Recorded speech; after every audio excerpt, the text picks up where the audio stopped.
We're not prepared at all. But at least the cat is with us, doing our first live session on YouTube, and I feel a little bit stressed about that. What's the topic for today, Kim Henry? Well, I have no idea. It's going to be a surprise. We have questions to answer. Yeah, well, I'm accumulating questions on a notepad. I love notepad. Never talk about my passion for notepad to take notes. It's my favorite tool ever. Do you know what it is? It's like a blank Yeah. thing. There's no formatting, no bold, no italic, no underline. It's just straight text. But I'm old school. I write in a real notepad. Great. So yeah, we had the first one from Phil. Want to read it? Okay. Yeah. So we have a question here. I'm curious why you recommend torches like Olight, M1 Striker, Nightcore, M22C, etc., with a clip for your light tubes when they are all 26 millimeter, and the tube I purchased are T8 25.4 millimeter. Duct tape is very useful, but there's must be an easier, less sticky way to attach these torches in the tube. Yeah, I don't use any tape for my flashlight. The thing is that this measurement is the diameter of the tube that goes inside of this one. So the light itself, but these are two guards, so they are just a little bit larger. So you can fit any 1-inch head flashlight. This one is even larger. It's Lumentop FW21. Fits easily with the clip. I hold everything like this. There is no connector. There's no tape. This is what I've been doing since day one. It's super solid. So don't tape that. You don't need to do this. So this is what I'm doing. It's really just a matter of holding actually like at the base with the clip in your hand. So it's solid. And Phil was also asking, do you recommend these torches for the continuous strobe and not just for the luminosity? Yeah, I'm still working with that review with the flashlights. I'm getting nearly ready for that. So I'll go in depth with the main flashlights that I'm using these days. But I already have a written draft on lightpaintingtubes.com/blog. This is the first post, and I talk about my current best options, which are this one, the FW21, and is it on the table? The Olight M2R Warrior Pro, which both are very powerful, and also the Nightcore MT22C. 22C. Yeah, this one we have it on the table. With the dimmer, I don't see what I can replace this with anything else, just because of the dimmer and the remote. It's nearly perfect. Still have some issues with all of my flashlights. Anyway, this is why I don't have a single one. Talking fast, not checking. Like, it's gonna be a bit draft this video. Just want to make sure everything is okay. So do we have a chat box in this? Yeah, we have a live chat. Oh yeah. Great. Can you guys hear us correctly? We're new to this, but I think the setup is okay. We have a microphone here. These are only backups because we're recording on another camera. But let us know. Do we have 2 or 3 people? I didn't announce it, so I think it's normal if we don't have anyone. We have about 10. 10. Oh, great. Okay. Yeah. Hi, Dennis. Great. Sorry, cat. Me too. Okay. You're a little bit out of the frame. Can you come closer? Come here. Yeah. Okay. Do you want to go to the next question? Yeah. So a question from Eric, and I love this one. How much light is too much light? I saw a small LED flashlight with 3,000 lumens.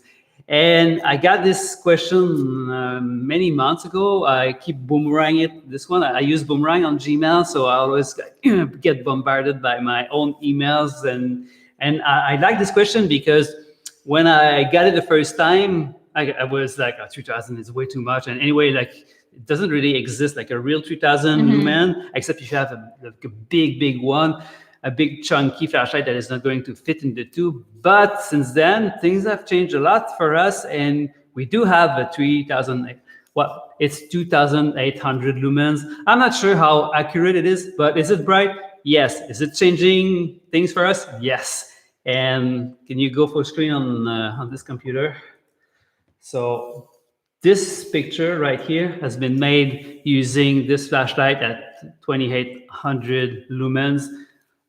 Yes, it's great because you can start earlier during the day. Actually, we should do more daylight sessions using those this summer, because we'll be able to do different things that we've never been able to do before, or it was complicated. 1000 lumen flashlight. It was okay, but it was kind of hard to manipulate. It was just too heavy to. But this one, like I would take two of those in two milky white tubes, and I would be able to do regular shapes, not only a door behind you. Yeah, so mainly like how much is too much? It depends when and where you're shooting. So yeah, the more powerful it is, the earlier in the blue hour you can shoot, or even as he's saying, like during the day, or Yeah. But keep in mind, this is only to get started earlier. Yeah. So that doesn't mean you need 2000 No. lumens. Actually, you don't need 2000 lumens. You only need a $1 flashlight. Okay. If you want to work late at night, you need just 50 lumens. You need just very dim flashlight, very quiet, gentle. Put a cheap flashlight inside of a tube, and that's going to be enough. So you don't have to invest in a 3000 lumen flashlight. So, but if you are hardcore like us, it's a big bonus, just because you can get 5 minutes more. Yeah, in 5 minutes you can do a lot in 5 minutes. Yep. So I just want to say, like, photopills, right back at you. They're saying like best people ever. And thanks for the kind words, everyone. We're sending you love back. Well, I'm glad we have people. I thought we would be alone for this one. Oh, the cat is in love with you. She's just putting on a show. Stop showing your butt. Hide your butt, please. Okay, next question. If you guys have other questions, just put that in the chat box. So I prepared only 3 questions, and now we're 2 out of 3. So last one I have in this one. Serious question. What pants? What pants do you wear? Or do you wear pants? Yeah, do I wear pants? Sometimes I wear pants, but the question is about black clothing. How dark it needs to be. So there was a question from Charles from a few weeks ago, and I think I answered it in the group, but I had that in my to-do list just to make a video about this, but it's going to be inserted today. And I have a picture about this one, something that we've been presenting in our presentation, like PowerPoint stuff, for a few months. And we did this picture on purpose in the White Sands back in September last year. I made this one just to show you guys, for those for everyone like he thinks it's not clear enough, like why do we have to wear black clothing or not? That's the answer. I was kind of wearing black clothing on this one, but it was useless, because when you're shooting outdoors like this, if you're wearing whatever you're wearing, you're going to block the background behind you, no matter what you have. So no, it doesn't matter in cases like this. The key is really to be aligned behind your model and or to move really quickly. In that specific case, it wouldn't have worked. Even if I go fast behind him, I would still be visible, just because it was too bright. On that night, we were working with the moon. So when you're working with conditions where you'd be at ISO 400, f5.6, it's just too bright. So you're going to appear, no matter what you're wearing, you're going to block the background. So the key is the alignment. So try to be very well aligned behind your model. Kim is wearing a dress on this one. This is helping a lot. Would be careful also with the pose she's having. If she's sideways, it might be too hard for me to hide behind her. But there are other tricks, of course. But about the clothing, I used to. I've been wearing black clothing for a long time, so this is what I have. But it doesn't really matter in that kind of situations. Of course, if the light is a bit dimmer and I have a white T-shirt, a yellow T-shirt, it's going to be visible through the light, so you don't want to have that. So in that case, black would be better. In studio, in 360, I wear black clothing. Sometimes I have to wear even gloves and a hoodie just because I have cameras all around me. But I feel that it's easier in the studio to hide myself just because I have this black cover on all of my tubes. So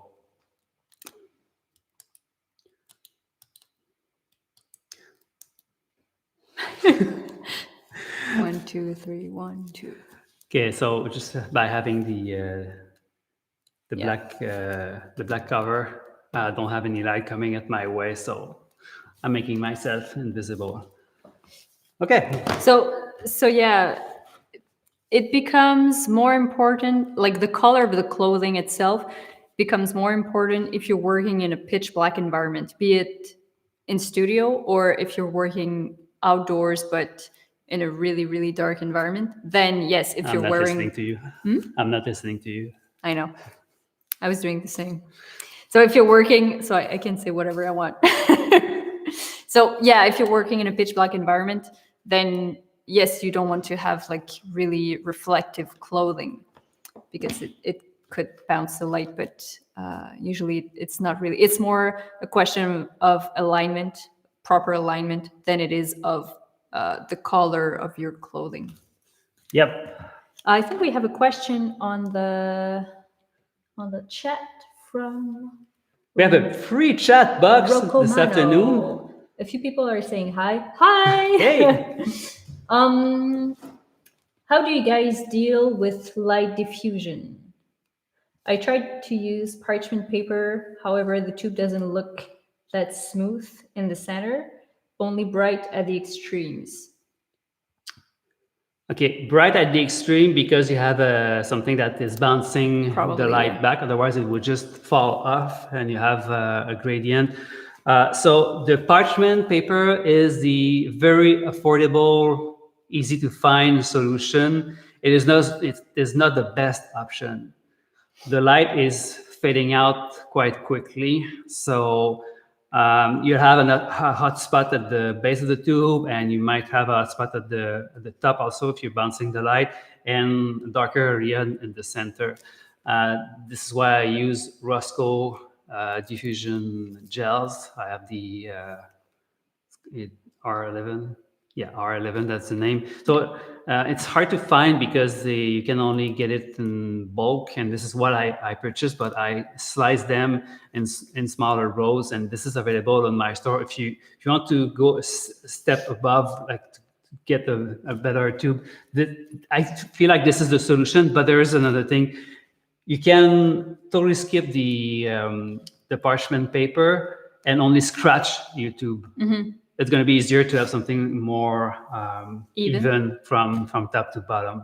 You can send it Yeah. or scratch it. Yeah.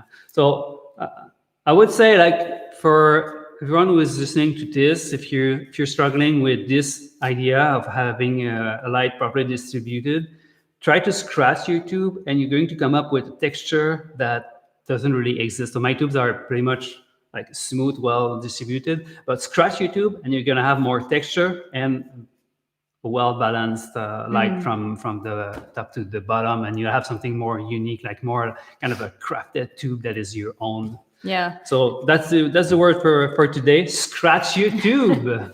And the more you sand it, the more diffuse per se it's gonna be. So you could even like sand or scratch it more at the outer part, like the part that is further away from the flashlight. If you have a hot spot at the base, but not the light going all the way through the tube. So that could be a good thing to try. But this is not mandatory. And No. Our first ever image was with a clear tube, no parchment paper, no sanding, no scratching, no nothing. Can you entertain them while I find? Oh, you're gonna try to find the. Yeah, I find it quickly. Oh, okay. While you do that, I'm gonna try to answer Simon King's question. What camera are you using for outdoor photo shoot? Well, through the years, Eric has been using different cameras. I think when he started, he was with the Canon Mark IV. 5D Mark III. Yeah. Oh, 3.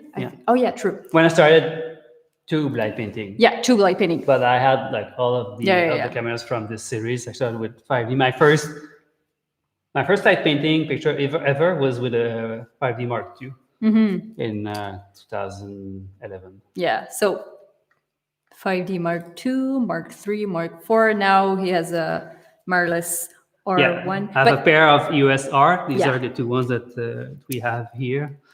But basically, you can start with any camera, really. Yeah, well, that's the thing. I'm still using Canon SL1 on my 360 rig, and many of my posts are single shot from that 360. So Canon SL1 dates from, I purchased those cameras in 2014. That's a long time ago. So these are very old cameras, but it doesn't really matter, I think. Well, it was a bonus for me to jump from the 5D3 to the 5D4. I clearly saw the difference. It was huge, like the major step up with the quality. But between the 5D4 and the EOSR, it's really the same. But I switched because of the video capabilities. It's so much easier for me because as I'm filming everything I'm doing, the fact that I can have two cameras that are the exact same thing and I have the swivel monitor, it's making my life so much easier just to have proper cameras, same model, switching from video to photo. Because when we're out, we have long nights with two focal length. I will switch from one camera to the other, filming and taking pictures. So this is why we can create the Tube Stories videos that are filmed from two angles, but also the images from two angles. Same camera doing different things, but easy for me to manage in the wild, working in difficult conditions, but don't have to think too much about the technique.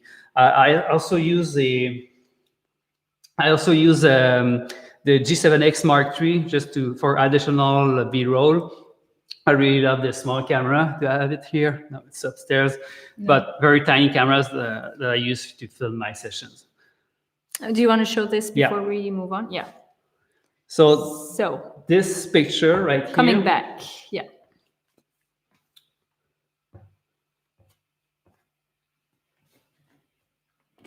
So this picture right here has been made with a stock tube with no modification at all. No cap.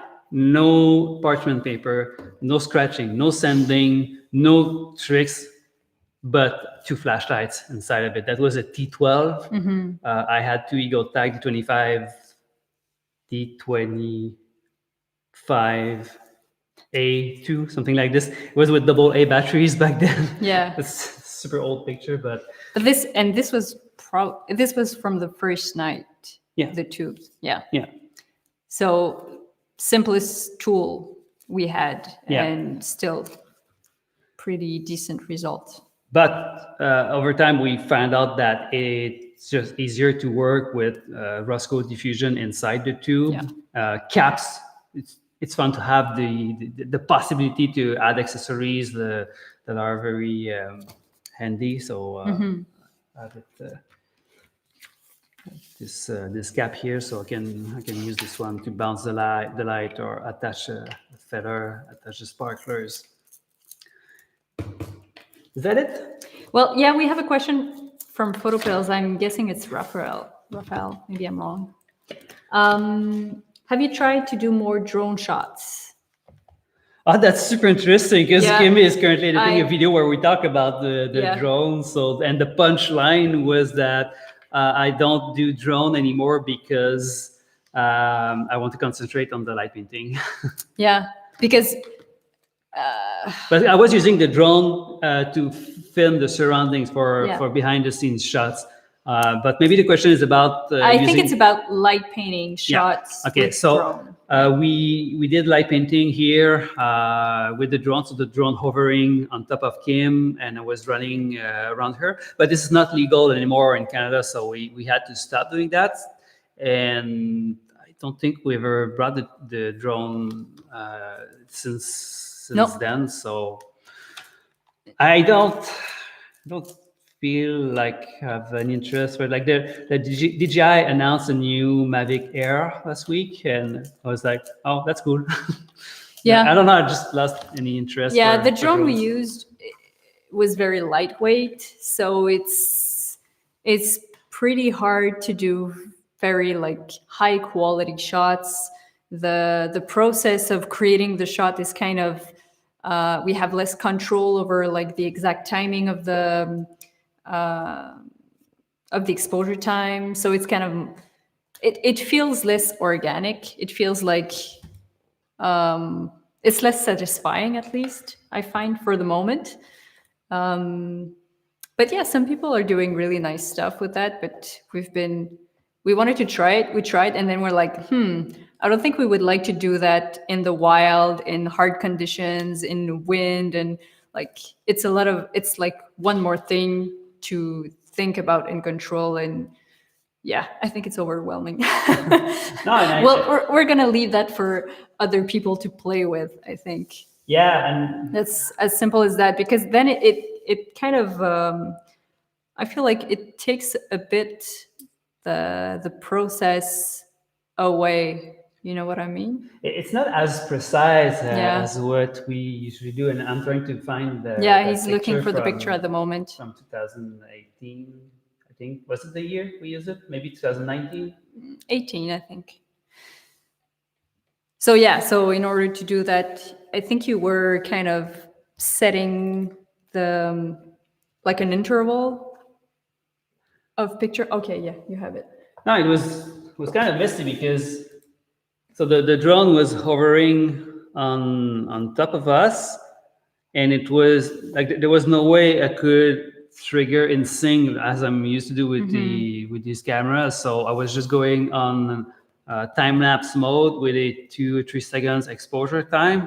So it was super random. I was just running around Kim doing these shapes, and I have a few decent pictures, but I don't feel like I did those. It's almost a leap of faith, or it's a luck if it works, because you're not precisely sure of what you're doing and when it's like starting and stopping. So yeah, it makes the process a bit jerky, I find. Yeah. No, I love to control everything, like the surroundings, the moment where the exposure starts and stuff. So at the moment, I don't feel like I should sell my drone. Okay, so I have a Mavic Air for sale. We'll put that on eBay, starting at $2. Okay. So yeah, to be continued. We have maybe one last question. What details from Anchor? What details do you look in the first shot and then tune them further in the shoot? Interesting. So basically, I guess that would be your checklist point when you start shooting. Yeah, so I have a couple of checklists, and there's one before I start to do a session. The session would be from 5 to 10 pictures where I go behind Kim. So I would check if the framing is good, the focus, etc. But when I'm done with that session, I go behind the camera and I double check everything. And yes, I'm going to fine tune. I'm going to tell indications to Kim, like if it's more silhouette, then she should make another kind of pose. Yes, we fine tune a lot during the night, but things are moving so fast that something that was working at minute 5 during the blue hour is not going to work at minute 10.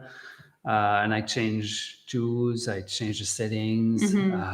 So yeah, probably I would say besides the framing, like general framing, the focus, probably like the main thing you want to look for is the balance between the exposure of your background and the the light painting itself. So does those two things like balance well, and this is where like the settings they have to change very quickly throughout the night. So these things change, like he said, every like 5 minutes probably. In each and every series that we do, we have to quickly adjust those things and retest: is the background properly exposed, and do we see the light painting? Is it too bright or not enough visible, and stuff like that. So I hope it answers your question. I think we have to go. Yeah. Last one? Oh, it's German. Herman. Hey. So Herman is saying, thanks for the, no, he's saying, thanks for the answer. And yes, I was talking about the tube light painting with drones. Yeah. Great. So we did answer. So I think that's it for now. We have to get ready for our next thing. Yep. That was a good first. Talking to a super photographer in a few minutes. Are we allowed to say the name? Oh, I don't know. Sean Bagshaw is going to be with us in a few minutes. It's not going to be live, but we're going to make a short project with Sean Bagshaw. So let's get ready. Okay, thanks everyone. Thank you. Talk to you later.